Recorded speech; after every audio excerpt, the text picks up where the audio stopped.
How many of you have seen the Toy Story movies? Okay, most of you. All three. All three? I haven't seen the third one. I saw parts of the third one, but not the whole thing. Who's your favorite Toy Story character?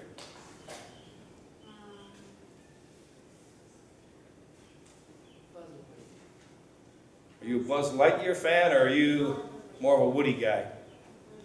You're a Buzz Lightyear kind of guy. To infinity and beyond.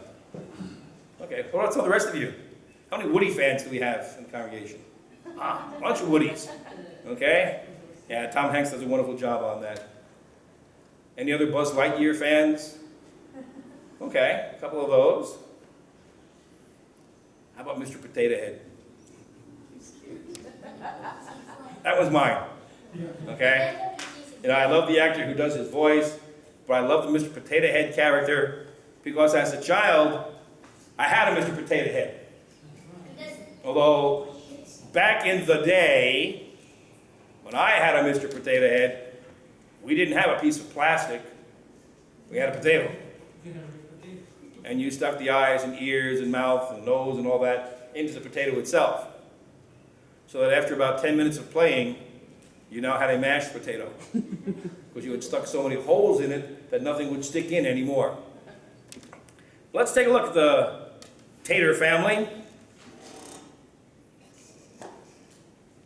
Did you realize that the people you saw in the movie were just a small portion of Mr. Potato Head's family?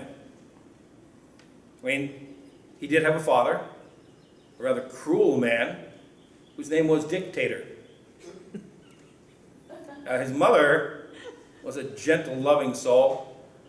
She was Sweet Tator. There was a teenage son who never did any work around the house but watched everybody else work. He was Speck Tater.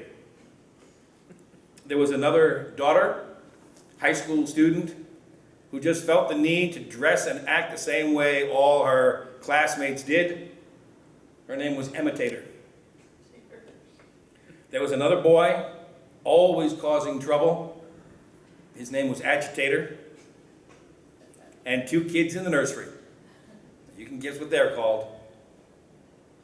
Tater tots. Now, the dictator always had to be the boss. He always told everyone what to do.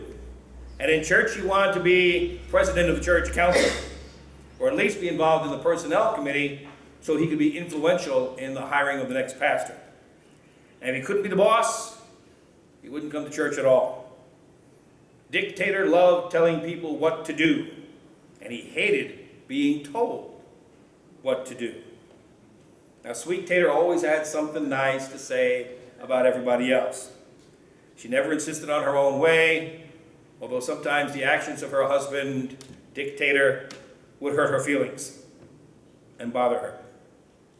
But she really showed us what the Bible calls the fruits of the Spirit: love, joy, peace, patience, kindness, goodness, faithfulness, gentleness, and self-control. Now, the teenage son, like a lot of teenage sons, just didn't want to be involved. He did nothing to take care of his room. He would not help in chores around the house. He didn't want to get a job. He just wanted to sit back and play with his Xbox. No wonder that he was simply a spectator. Tator was more worried about what other people thought about her than what was right or wrong. It was important to her that she be dressed in the latest styles so as not to be embarrassed. And she wanted everyone to notice how cool she was. Sometimes Emma copied things that left her parents shaking their heads in puzzled amazement. And Agi Tator, he's just one of those kids that's constantly on the go, always stirring things up. If they're taking a nap on the couch, he'll poke them till they wake up. If somebody else wants to watch a TV show, he'll fuss and whine until a different program that he wants is put on. If somebody wants quiet time, Agi Tator will turn on his music and play it very loudly. Agi just loves to contradict people and say yes when everyone is saying no, and say no when everyone is saying yes. Now, I don't know how the tater tots are going to turn out. They'll probably look like one of the other members of the family, and they'll probably act like one or other members of the family. They might become a dictator, or a sweet tater, or a Speck Tater, or an Agi Tator, or an imitator. Let's hope they make the right choice. Now, you and I are a lot like those tater tots. Paul describes us in his lessons and tells us that we have choices that we can make with our lives. We can choose to follow the standards of this world, in which case we should not be surprised when we experience the consequences of living life according to the standards of this world. Or we can choose to live by God's standards.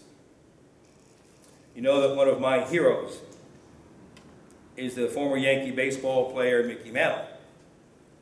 Maybe one of the best to ever put on a uniform. But also a fella who smoked like he was on fire, drank like he was trying to put it out, and for whom marital vows were an inconvenience. In an interview with a sportscaster years later, he admitted that he wished now he had lived his life differently.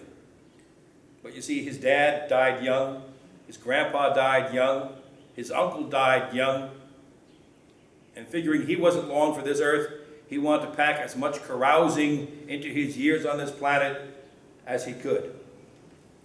And he is attributed with the statement, "If I'd known I was going to live this long, I'd have taken better care of myself."